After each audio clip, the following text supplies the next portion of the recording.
Hey, what's up, everybody? Welcome to another episode of Man Up. I am here trying out some new tech in the man cave, sitting behind my root beer bar. For those of all of you wondering why in the world I have a bunch of bottles behind me in a bar, don't worry, they are all root beer or craft soda because I am just that awesome, and that's all I drink. So tonight I want to talk to you about the verse of the day, which is Colossians 3:15, and it says, "And let the peace of Christ rule in your hearts, to which indeed you were called in one body, and be thankful."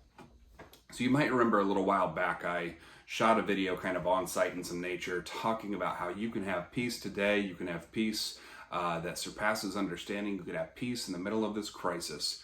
And while that still holds true today, I guess in the same vein of thought, I wanted to talk about where that peace is supposed to be coming from.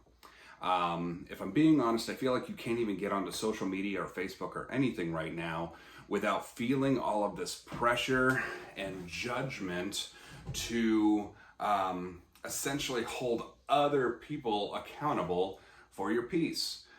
We are such a divided nation right now. We are even divided within our own faith, whether it comes to how we're responding to COVID-19, how we're responding to certain atrocities in the world, how we're responding to the political divide at the moment. We're just really in a hot mess. And if ever there was a time in our generation or in my generation where I feel like I'm watching brother against brother, sister against sister, family member against family member, and so forth, really going at each other's throats and being wildly upset for disrupting each other's peace, if I can use that language, boy, today's the day.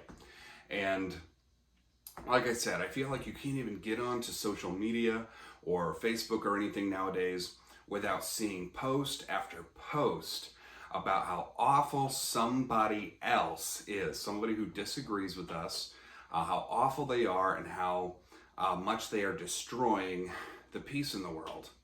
But my argument, I guess, is this, and I'll say this to Christians because that's who I'm really preaching at in this moment, talking about the peace of Christ, and that is that we are not supposed to be demanding peace from the world. In fact, we should expect the opposite.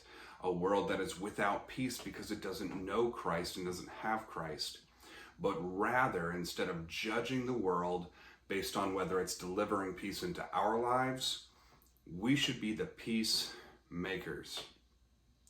And it's a fairly simple challenge when you think of it in that way. You see, it's saying that we should let the peace of Christ rule in our hearts, that ultimately it should take precedence over the rest of our thoughts, our actions, our own wills, that the peace of Christ should rule so that that peace is constantly at the forefront of our decision making and our actions. We would therefore be peacemakers, peace bringers to any situation.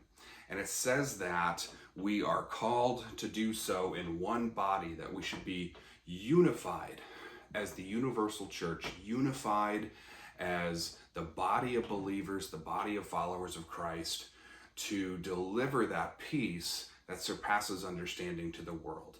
Even when we don't agree about whether you should wear a mask or not, even when we don't agree about whether our kids should be going to school in person or doing virtual learning, even when we don't agree about whether the next 4 years should be led by Donald Trump or Joe Biden, at the end of the day, we're going to have our disagreements. We live in a world that is in fact divided and chaotic, and yet despite that, we are to be people of peace.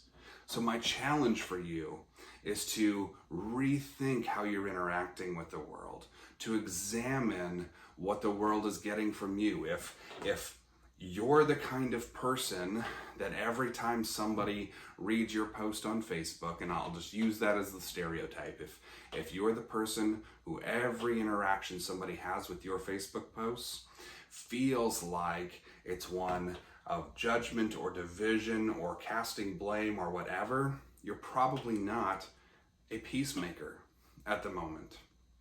And my challenge for you, I guess, would be to support those who both agree with you, but love and support those who disagree with you as well, and try to be a bridge. Try to be somebody who is meeting everybody in love, giving everybody a chance, and hopefully finding that road of peace, provided that the argument isn't something that would naturally go against God's will.